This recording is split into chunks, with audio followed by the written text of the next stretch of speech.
Yazdığım şiirler hatıram olar. Bir gün bu dünyada olmayanda ben. Bəniz nəsrətdən saralıb solar.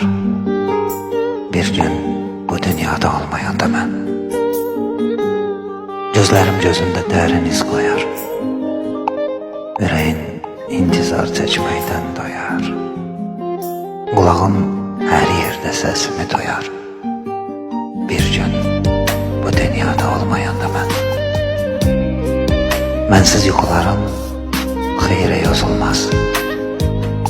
Adın adım ilə qoşa yazılmaz. Göz yaşım nə bitər, nə də azalmaz. Bir gün bu dünyada olmayanda mən. Dünyada əzəldən var belə qayda. Sonraki peşmanlıq verməyir fayda. Anarsan ismimi ötən hər ayda. Bir gün bu dünyada